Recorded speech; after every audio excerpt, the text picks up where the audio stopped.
We are live at the 2016 Food Tank Summit in Chicago. My name is Chef Alia Dalal. I am here right now with Randy Krotz from the U.S. Farmers and Ranchers Alliance. So Randy spoke earlier today on a panel about farming the future. So I'd love to just dive a little bit deeper with you today, learn a little bit more about your organization. So let's start off by talking about U.S. Farmers and Ranchers Alliance. Okay. USFRA, U.S. Farmers and Ranchers Alliance. Oh, that's how I know There you go. Yeah. is an organization that's really made up of about 100 other ag organizations. So we truly are an alliance.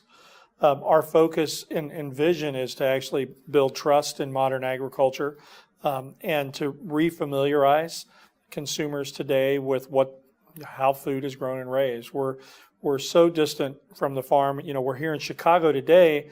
So, you know, you figure you're 2 or 3 generations off the farm. It's very easy to imagine when you go to the coast that people in those heavily populated areas are 4, 5, and 6 generations off the farm. So the gap of knowledge and understanding of how we produce food is really something that people don't have a great understanding for. So we use the farmer's voice. So we take farmers and ranchers and kind of put them in places that maybe farmers traditionally wouldn't be. And I think, you know, Food Tank is one of those, that it's not necessarily common to see a farmer from Iowa or Kansas that's a modern farmer that's maybe in that category of what people think of as big ag in an event like Food Tank. So we're really grateful to be able to be a part of the event today. Excellent. So you mentioned bringing that farmer's voice or the rancher's voice to a bigger audience or to the table where it's maybe not heard. What are some of the things that farmer's voice is saying? Yeah, you know, we have a obligation, I think, to talk to consumers about livestock. And, you know, they're referred to here as eaters. I think that's a great name. So we, you know, farmers are consumers also. We're all eaters. But our obligation is to help people understand why we confine livestock, why we do, you know, raise broilers the way that we do, why we use GMOs, why we sometimes use pesticides, why we use synthetic fertilizers sometimes, and sometimes we don't, why we grow organic food, and you know, when we grow conventional, how are we doing it, and why we have some of these practices that people sometimes, because they've been marketed to, sometimes have a very, very high level of misunderstanding or misperceptions about what's going on a farm. We're often challenged, for example, to go into a restaurant and see hormone-free chicken or hormone-free pork. We don't put hormones in chicken or pork, but you know, it's kind of a marketing approach. It's, you know, consumers right now are very keen on absence claims. And so when they walk down the grocery aisle, they're looking for those things, whether it's antibiotic free or GMO free.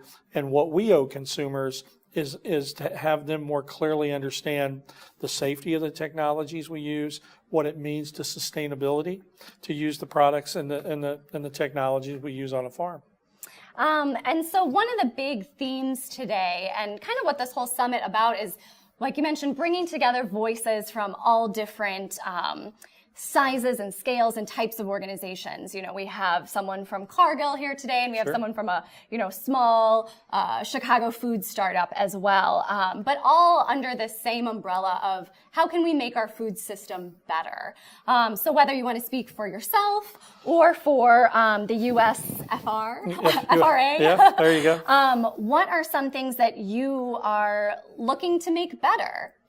Well, I think, first of all, your acknowledgment's spot on. I mean, it's important that we do recognize that all these folks are here to dialogue. And though I may not agree with everything I hear, I need to listen, and I won't be heard unless I'm listening. So that's a very, very important feature of an event like this. And I commend Food Tank and Danielle for pulling this together. It's very important for us to have these conversations.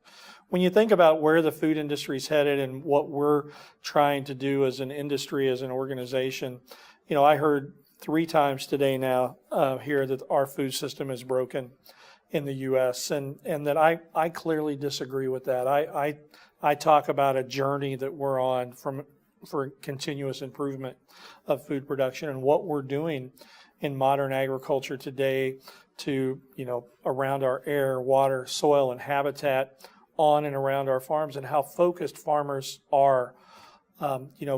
U.S. consumers this year increasingly are seeking meat as protein. That's also increasing around the globe. We want to make sure that we're producing meat in a manner that people look at and can feel good about, that they look at and understand the humane treatment that farmers and ranchers put toward producing livestock. And the same goes for crops, that when we're using the tools that sometimes are demonized by consumers or by some organizations, that we need to have the conversation that help people understand that we're much more efficient per acre today than we've ever been. We're producing more with less than we ever have. And that means crop inputs and water and fertilizer. We're doing the right things broadly across agriculture, and participation in these conversations are great because we do need to understand always what's the consumer looking for, because that's what guides our production practices. I'm curious, maybe just one more question, Sure. Especially you kind of brought up maybe two sets of beliefs or two themes that are running through today's discussion or just in food and agriculture as well. I'm curious what you think about the question of food waste, or if that is something that is a topic that comes up in your organization a lot, especially when you're talking about production. I know there's definitely a big belief that half of the equation is producing enough food for us, and then kind of the other half is using all the food that we do produce. I'm curious if that's something that's on the agenda as well. It's so much a part of some of the challenges that we deal with, that the U.S. government is looking at, that farmers are trying to have a voice in. Climate change comes to play into production practices, particularly as it relates to how much food you're producing. I think we as producers play a unique role in food waste on how we store what we produce, the way that we take advantage of the elements that, whether it's the pieces of a corn kernel or all of an animal. We need to be able to use what we produce in its entirety and always looking to innovation to find new uses.